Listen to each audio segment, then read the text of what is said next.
आपकी मोहब्बत इस वतन से उसी वक्त साबित होगी जब आप इस वतन की पूजा करेंगे, इबादत करेंगे। और जब फ्रीडम ऑफ रिलीजन मुझे दिया गया है कि अपने अपने मजहब पे चलो, इस देश का कोई रिलीजन नहीं है।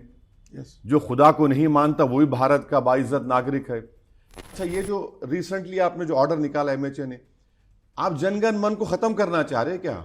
अब आप इसको लाकर किसी को, हम यही बोल रहे कि फोर्स मत करिए। आप किसी को फोर्स मत करिए।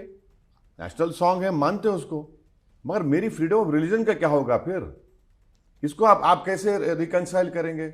आप एक बात देखिए, इस्लाम की बुनियादी तालीम क्या है कि हम सिवाय अल्लाह के किसी की इबादत नहीं करते, ला इलाहा इल्लल्लाह। सर, एक और बड़ा फैसला हुआ है वंदे मातरम को लेकर, जिसपे मुस्लिम पर्सनल लॉ बोर्ड का भी अभी कुछ आया है, और आपका इस पर क्या ओपिनियन है सर? देखिए, जब पार्लियामेंट में जब इस पर डिबेट हुआ था, बहस हुआ था पिछले पार्लियामेंट के सेशन में, सरकार लेकर आई थी कि वंदे मातरम के 150 साल के ऊपर, तो मैंने अपने उस 10 मिनट के स्पीच में पार्लियामेंट को बताया था कि हमारा संविधान का आगाज़ होता है वी द पीपल से। भारत माता की जैसे संविधान का आगाज़ नहीं होता। और जब संविधान को हम लोग अपना रहे थे तो उस वक्त कॉन्स्टिट्यूंट असेंबली के 2 मेंबर्स ने, एक ने कहा कि वंदे मातरम शुरू करो, उसको रिजेक्ट कर दिया गया उस दिन। राइट। फिर एक ने कहा कि ये कहो कि हर पीपल, उसको रिजेक्ट कर दिया गया। तीसरा ये कि हमारे संविधान का जो प्रियम्बल है, liberty of thought, expression and belief है ये। अब आप बताइए, आर्टिकल 25 में आप फ्रीडम ऑफ रिलीजन मुझे दे रहे हैं, और अगर आप ये कहेंगे कि आपकी मोहब्बत इस वतन से उसी वक्त साबित होगी जब आप इस वतन की पूजा करेंगे, इबादत करेंगे। और जब फ्रीडम ऑफ रिलीजन मुझे दिया गया है कि अपने अपने मजहब पे चलो, इस देश का कोई रिलीजन नहीं है। जो खुदा को नहीं मानता वो भी भारत का बाइज्जत नागरिक है। और एक बात याद रखिए, जब हैदराबाद की मक्का मस्जिद से मौलवी अलाउद्दीन ने अंग्रेज़ों पर हमला किया था रेजिडेंसी के ऊपर जाकर, तो पहला मुजरिम काला पानी का मौलवी अलाउद्दीन थे। उनको क्या कहेंगे आज जब जिंदा रहेंगे तो? मौलाना हुसैन अहमद मदनी और महमूद हसन साहब माल्टा की जेल के सहन में 6 महीने थे। यूसुफ मेहर अली ने नारा दिया था क्विट इंडिया मूवमेंट को, उनको क्या बोलेंगे आप? और मुरादाबाद के मौलाना काफ़ी जिहाद का फतवा दिए, 2 दिन में ट्रायल चला, उनको फांसी दे दी गई। और जब फांसी पे जा रहे थे तो वो प्रॉफेट मोहम्मद सल्लल्लाहु अलैहि वसल्लम की नात पढ़ते हुए जा रहे थे। तो मौलाना अबुल कलाम आज़ाद अगर आज रहते तो आप उनको क्या बोलेंगे?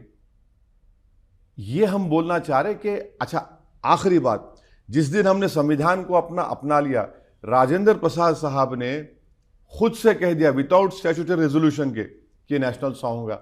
अच्छा नवीन साहब, 1971 का नेशनल ऑनर्स एक्ट है, उसमें नेशनल एंथम, नेशनल एम्बलम और कॉन्स्टिट्यूशन को आप इंसल्ट नहीं कर सकते। और एक सुप्रीम कोर्ट का केस है 1986 का, बीजू इमानुअल केरला का, जिहोवा विटनेस थे, उन्होंने खड़े हो गए, उन्होंने कहा मैं जनगण मन नहीं पढ़ूंगी वरना वो मेरे धर्म के खिलाफ में, खड़े हो गए। सुप्रीम कोर्ट ने कहा उनका राइट है वो। ये सब रखते हुए आप इस तरह की बात करते हैं। अच्छा, ये जो रिसेंटली आपने जो ऑर्डर निकाला एमएचए ने, आप जनगण मन को खत्म करना चाह रहे हैं क्या? बट वो कह रहे हैं पहले ये हो, नहीं, देखिए उसका लीगल और कॉन्स्टिट्यूशनल कहां है उसकी बैकिंग? जनगण मन तो नेशनल एंथम है। और आनंद मठ की किताब अगर आप पढ़ेंगे कभी, मैं आपसे रिक्वेस्ट करूंगा, पेज नंबर 79, 80, 115, 116, 98 पढ़िए आप। उसमें तो इस्लाम धर्म के खिलाफ बातें लिखी हुई हैं। आप मानिए, मैं बोल भी नहीं सकता यहां पर, इतनी बुरी बुरी बातें लिखी गई उसमें, कैसा उसको बोलेंगे? अच्छा, वो तो अंग्रेजों के लिए काम करते थे, ये जो आनंद मठ लिखे साहब, वो तो अंग्रेजों के लिए काम करते थे। अब आप इसको लाकर किसी को, हम यही बोल रहे कि फोर्स मत करिए आप किसी को। तो आप इसको लेके जाएंगे अदालत में? ये अदालत जाने के लिए सरकार को समझने की जरूरत है, आप फोर्स क्यों कर रहे? आप किसी को फोर्स मत करिए। नेशनल सॉन्ग है, मानते हो उसको, मगर मेरी फ्रीडम ऑफ रिलीजन का क्या होगा फिर? इसको आप कैसे रिकंसाइल करेंगे?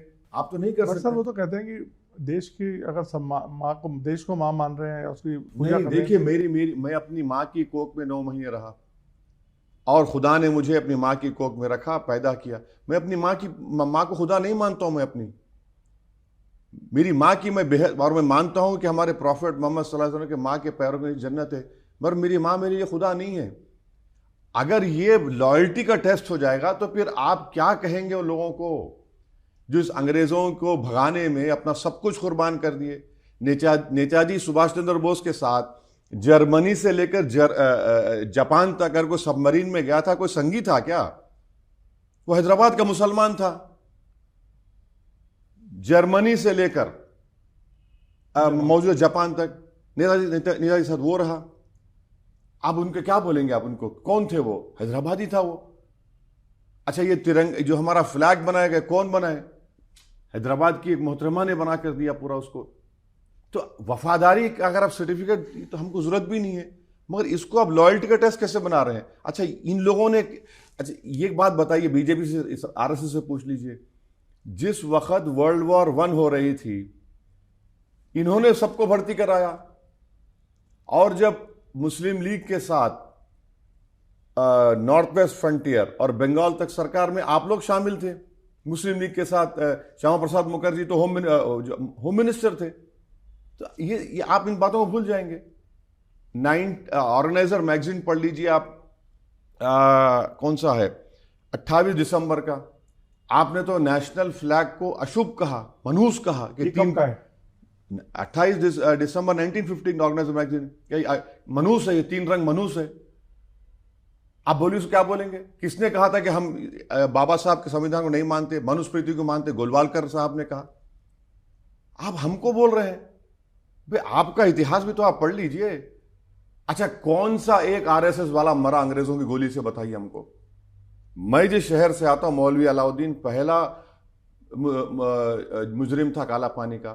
तुर्रेबाज खान की लाश सुल्तान बाजार में आज हम दिखाएंगे आपको, 4 दिन तक लटकी भी रही।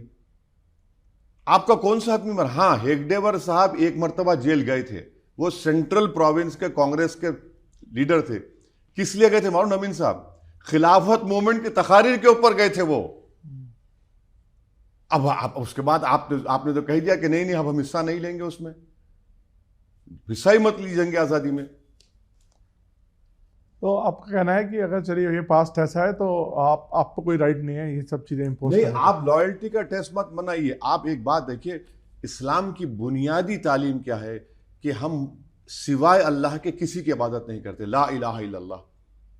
और हम जब सूरह फातिहा पढ़ते हैं कि हम इया का नाबुदु इया का नस्तईन, मतलब कि हम तेरी इबादत करते हो, तुझसे ही मदद चाहते हैं। हमारा तो फेथ है। अच्छा, सिखिज्म क्या है बताइए? बौद्ध धर्म क्या है बताइए? ये तो बुनियादी इनका, आप अगर आप बोलेंगे नहीं तो फिर भारत तो फिर एक थ्योरेटिक कंट्री हो जाएगा एक्चुअल सेंस में। वैसे तो होने जा रहा है, जिस तरह बीजेपी आरएसएस लेके आगे बढ़ रही है, तो थ्योरेटिक कंट्री बन जाएगा। सर, ये तो थियोक्रेटिक कंट्री क्या मतलब? हम तो एक अच्छी डेमोक्रेसी है जिसमें कई रिलीजन एग्जिस्ट करते हैं। एग्जैक्टली, और हर किसी को बोलने का हक है। नहीं, प्लुरलिज्म, डाइवर्सिटी फिर कहां जाएगी? यही तो हम भी है ना कि जब ये प्लुरलिज्म हमारे बेसिक स्ट्रक्चर का हिस्सा है, तो कहां जाएगा फिर? ये कंप्लीट कॉन्ट्रडिक्शन हो रहा है।